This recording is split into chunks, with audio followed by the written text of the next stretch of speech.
In 4 weeks, the Democratic National Committee will hold its convention where the party's nearly 4,000 delegates will vote to formally nominate a candidate. Almost all of those delegates were committed to Biden. With him leaving the race, those delegates are now free to support someone else. But how exactly they will go about that is yet to be determined. To help us understand all of this, I want to bring in CBS News election law contributor David Becker. David, what, if any, legal obstacles are there now that the Democratic National Committee is essentially those delegates that went to Joe Biden now have to go somewhere else? It looks like Kamala Harris, but what are the legal issues there?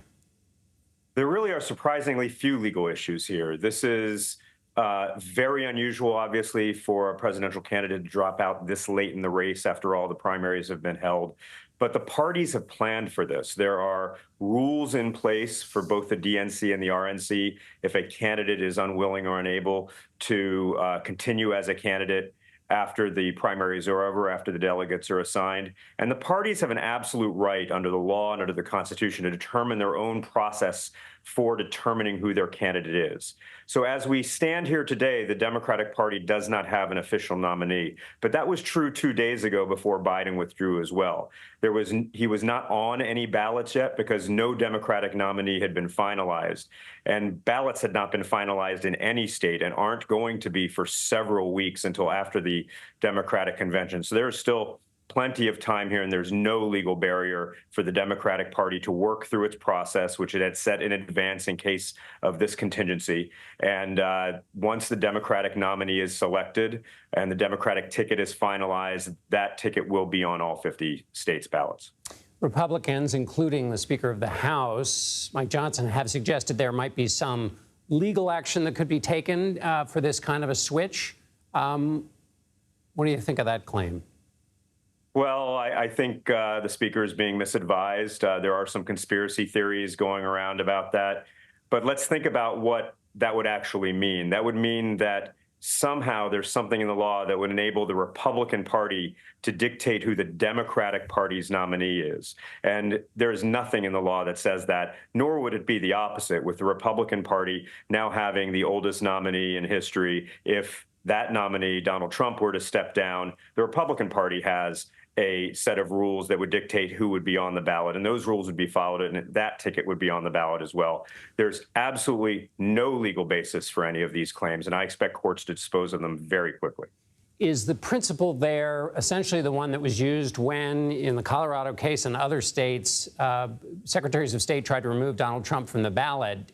Didn't some courts essentially say it's up to the parties to figure out the rules for their own parties?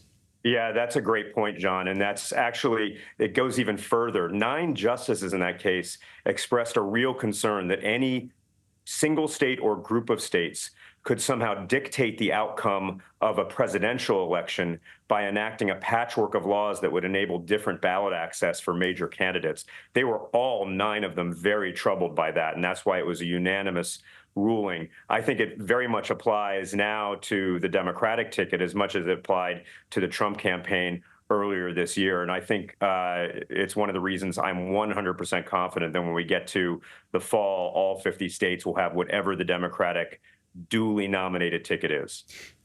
You and I have talked about this before. When it comes to election law and the rules of campaigns, how disruptive is it for people to say, you know, I think there's something funny here. I think there's a legal issue, because it creates confusion, and explain to us what confusion does when it comes to the process of voting and counting votes and securing elections. Yeah, we've seen over particularly the last 4 years, confusion, misunderstanding about the process being leveraged, particularly by losing candidates, to incite doubt and anger and at times even violence, which we saw on January 6th. And any claims that the process is not working really enhances that possibility. Here we have an unusual circumstance, and there's no denying that. But this was planned for. Certainly, Democratic voters who voted in the primary process knew that they were voting for an 81-year-old candidate who was the sitting president.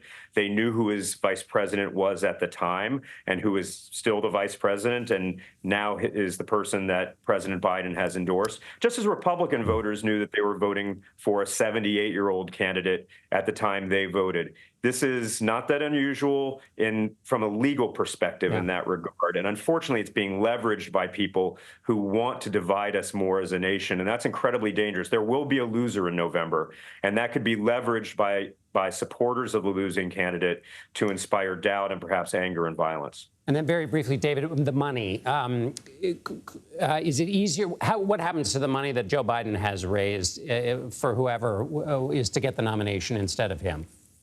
So if the nominee is Kamala Harris, the vice president, it's very easy. She's on the paperwork. My understanding is they've already filed amended paperwork with the FEC, the Federal Election Commission, and she will have access to those funds. There might be some challenges to that, but those will not be resolved before the election. I don't think there'll be any barrier to her having free access to those funds as the nominee. If it were another nominee, there might be some barriers to having access to it in the same way that President Biden or Vice President Harris would. That would probably end up going to the DNC or some other affiliated organization instead. But in some way, that money will be used in the campaign. David Becker, thank you so much, David. Thank you, John.